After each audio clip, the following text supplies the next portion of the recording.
I remember that day really clearly. It was December the 21st. And I'd been getting pain in my sort of back shoulder, and I'd had lung surgery. So in May 2012, I'd had to have a third of my right lung removed because it had spread there. You know, I had pain. I just thought, oh, it's some kind of complication from the lung surgery. So I went in to see the doctor, not at all prepared.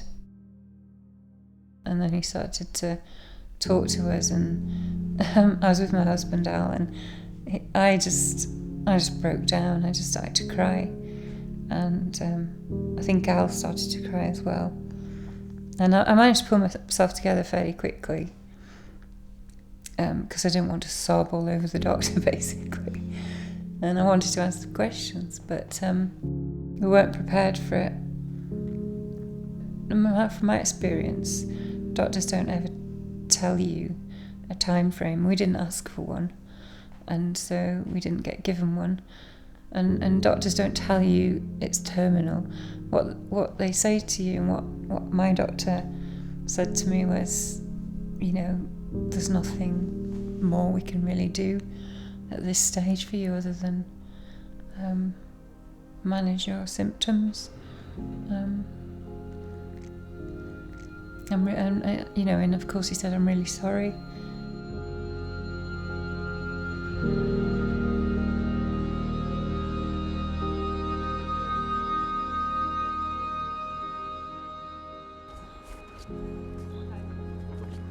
Was it Hemingway that said that when you love someone, there's never a happy end to it? But actually, I think he was also saying that, you know, your life is incredibly more fulfilling when there's somebody in it that you love and you're sharing it with. And that's definitely how I felt.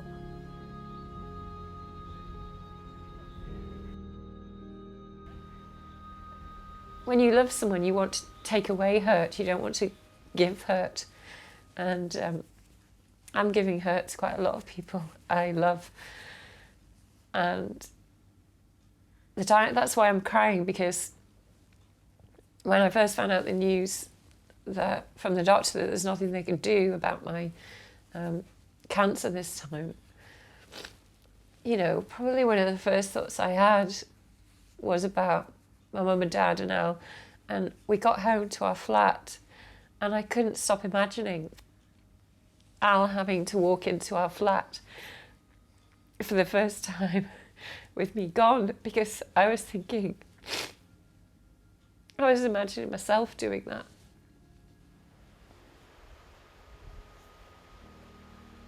I've always taken more photos than I've ever done. I've always taken a lot of photos, but I've taken lots of photos over the last few months, recording everything. Yeah, I suppose I'm thinking about it, thinking, you know, this is the only thing that I'm going to really have left, which is going to be so tangible of Lou. But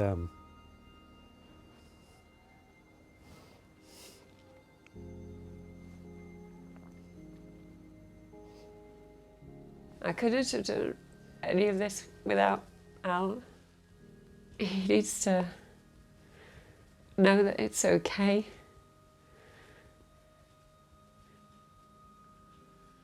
To let me go.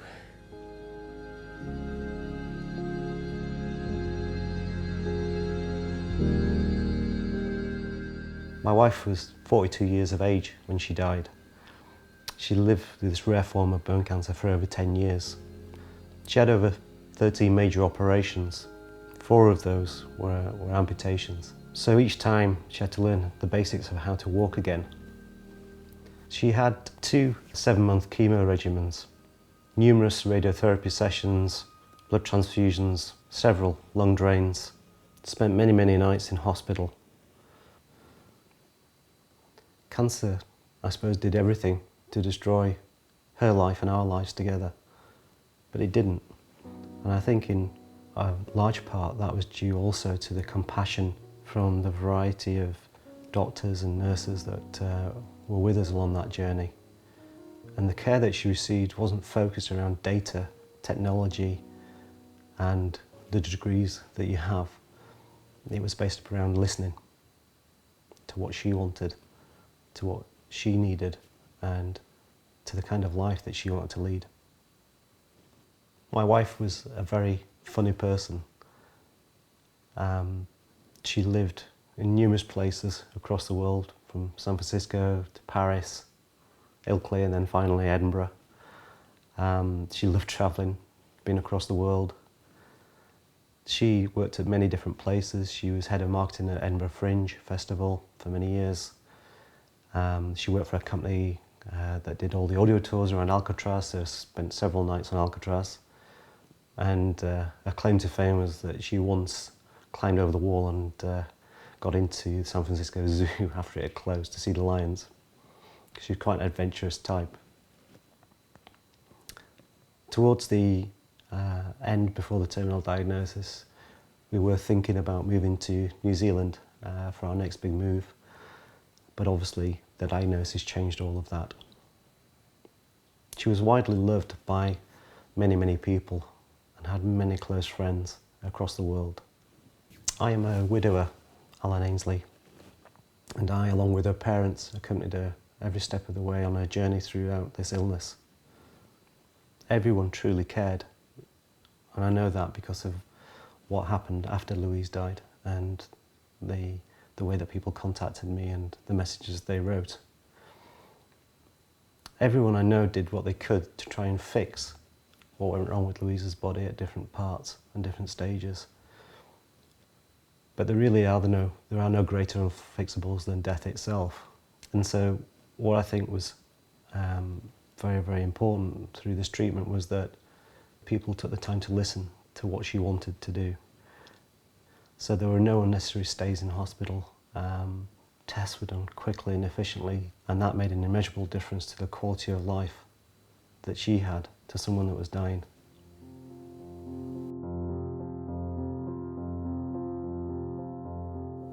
I think listening is of fundamental importance in any aspect of life, but particularly so in the world that you're in. And I do think that because I honestly believe, indeed because I've seen it firsthand, that by doing this one simple thing, you can help deliver a series of really important moments in a person's life. And I think also, indeed, your own. On George Street, there's an image of Sir Joseph Bell, and he actually inspired Sir Arthur Conan Doyle to write Sherlock Holmes. And he was an extraordinary teacher and doctor by all accounts. And that was because he spent most of his time questioning, looking, but most of all listening to what his patients had to say. He was able to come up with quicker conclusions in terms of what ailed them, how to treat them. The simple act of listening means so much to people when it's their health and life that you are discussing as well. It means that you take an interest in them, it means that you value them, it means that they're important and they have a voice that needs to be listened to. And you care about that. And certainly that was the case with Louise.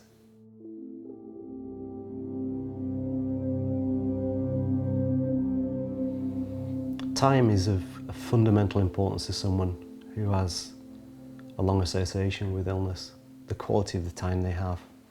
And you need to be able to step into their shoes and be able to imagine the life that they lead, the life that they want to lead. And I think this is particularly so when you receive a terminal diagnosis and there's just a limited amount of time left. I think it helped with us that Louise was such an intelligent girl, not only knowing her dosages and the effects on her body, but it also she'd taken the time to read up on her illness and on the different forms of treatment that she could receive. So she was always able to articulate things in a very, very clear and distinct way, a very simple way, ask the right kind of questions at the right times. And that obviously created a better understanding between herself and the people that looked after her. For the most part, I would say that everybody always listened to her. They appreciated that she knew her own body very well.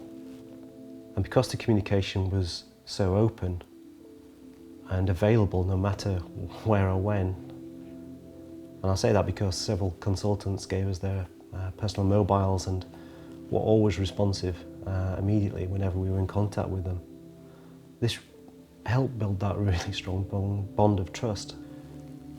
The ritual of talking to someone should be embedded across all healthcare.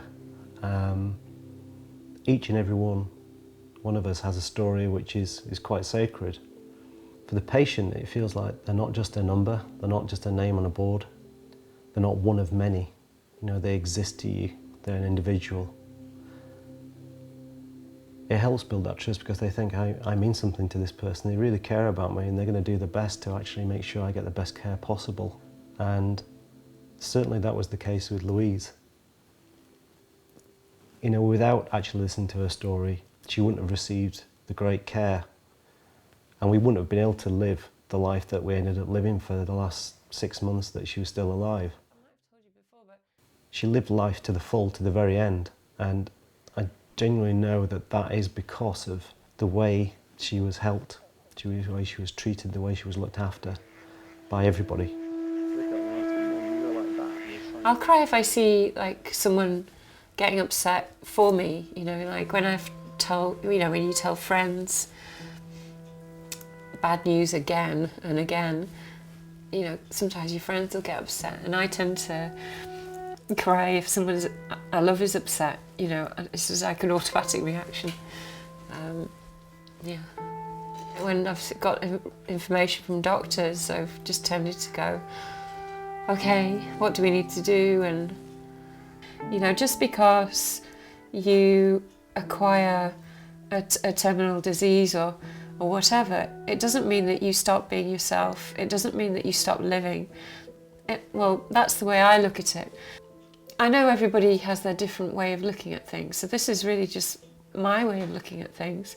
But I would hope some people take something from it. You have a choice as to how you live your life, and you can choose to make the most of it in whichever way that interprets itself for you personally, or you can choose not to. We all have a choice, and that's the important thing to remember. We all have a choice in how we want to think and how we want to approach life, and for me, having a sort of more positive approach has helped me through my life, and recognising where I'm lucky has helped me, and always valuing what I have has helped me. So if people can stop and think about that, that would be my advice for them. I think it's actually very simple, is life. It's what's important is the people you love and your health. Those are the most important things in your life. Everything else is secondary, and it's not worth wasting time on, to be perfectly frank, on things that aren't important to you. And, you know, focus on the things that are important and on the people that you do love, and I reckon you'll be happy. I'm not trying to impart, you know, some new kind of wisdom. I'm just talking about simple things that people should remember to think about. So, you know, remember to appreciate what you have while you have it. Remember to, you know, be alive. Enjoy your life every day. It's important. And I know that Al and my mum and dad and my friends understand that, and I think they really love that and appreciate that. It helps us all.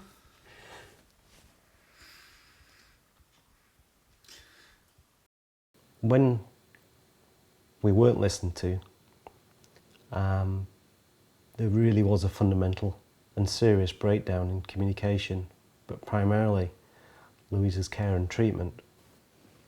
This is an image of Louise during her first chemo cycle. I think she looks really cute in it.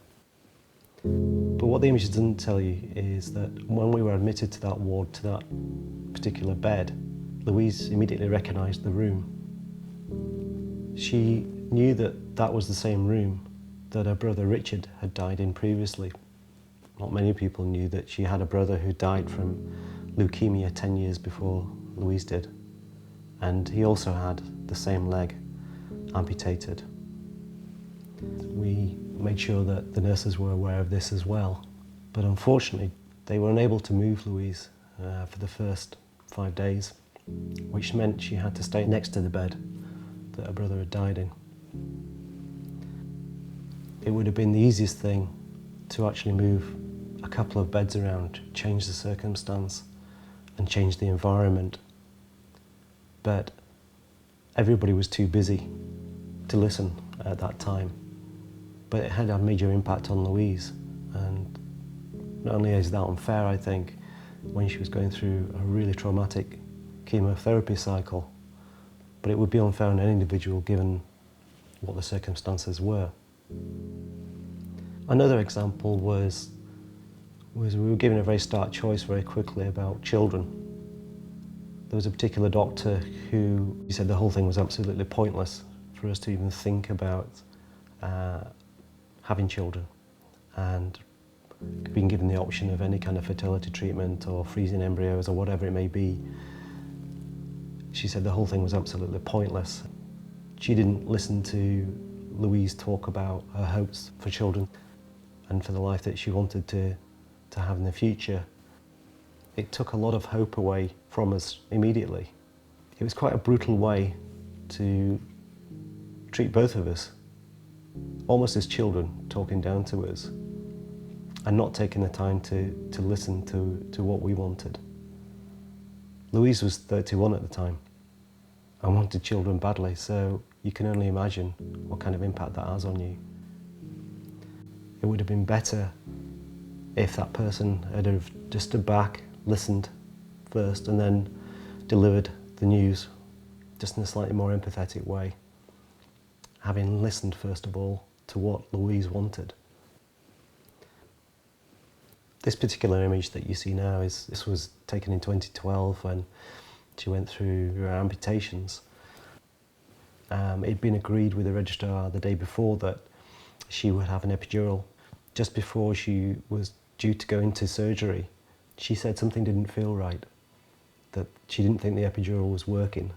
The person that was administering this at the time, he reassured us that the epidural was fitted, that everything was fine. Though Louise did say, "You sure? You sure?" I was like, I couldn't see what was wrong, but she just felt it wasn't. As you can imagine, something went wrong. The epidural hadn't worked whatsoever, and she went into shock.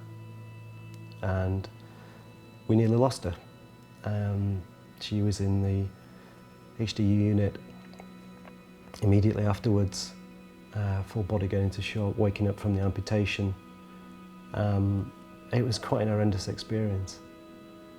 People make mistakes, you know, it wasn't done deliberately, but it could have been averted if she'd been listened to.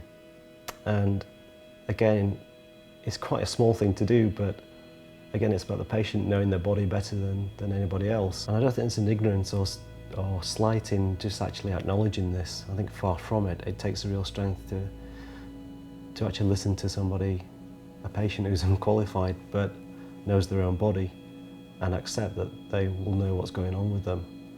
And that will also, by listening to what they're saying, provide a better healthcare.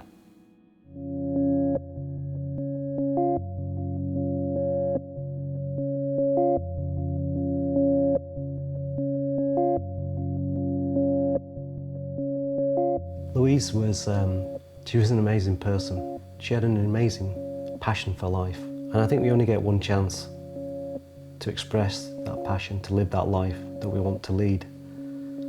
So I'll just return to time and what that meant to us. What the practitioners who looked after Louise gave us with that time. Louise went on to make 2 documentaries in the 6 months that she lived after the diagnosis. One of those was BBC Radio Scotland, and it was called Advice from the Edge of Life, and it was Louise recorded 2 weeks before she died, talking about her terminal diagnosis and how she approached all of that. In between that, she started her own blog, which has now reached over 200,000 people worldwide. It's been used by several charities, and in that blog she talks very openly and honestly about the diagnosis, time, saying goodbye, everyday moments of life, and it's an incredibly inspiring and positive blog.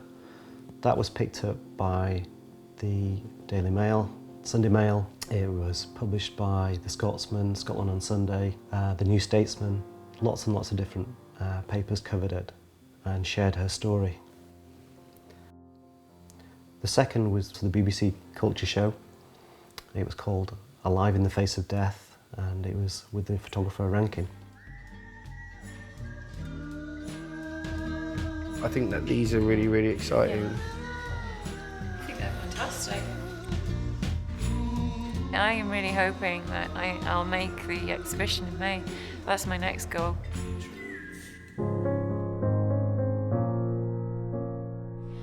I mean, I remember coming out of the shoot and saying, oh, I'm so happy, you know, if I die today, I'm just so happy. But then of course, the next day I changed my mind. And I was like, actually no, I want to go to the exhibition. So yeah, it's been special for me on that level, yeah. I've made it.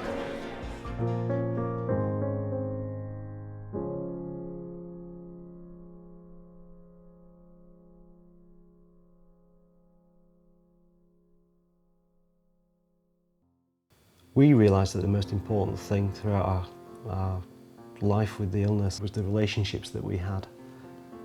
Our relationship, Louise's relationship with the carers, with her parents and her friends.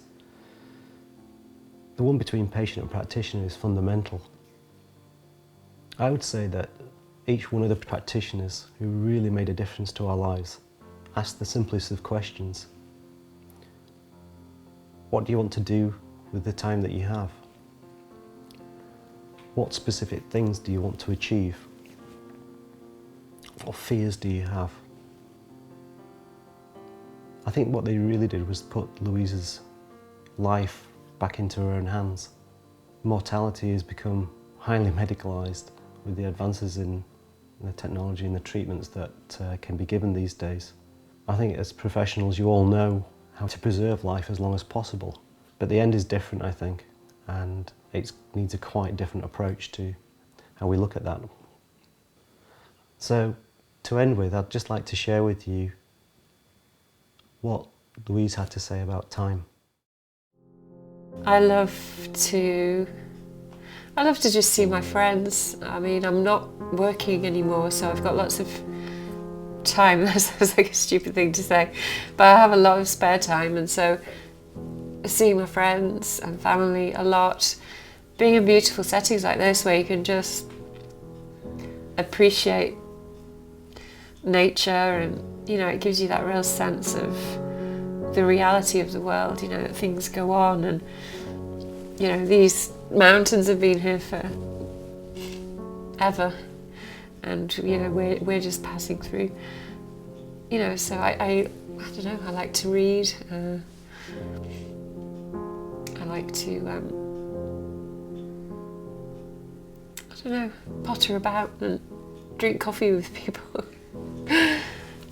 I was saying to my mum the other day, because I do quite like to shop, and I was saying to my mum, I've kind of stopped buying anything because I just think, what's the point? Because, you know, I don't know if I'm going to be around for much longer. And she said, you should just carry on as normal. Just don't worry about things like that.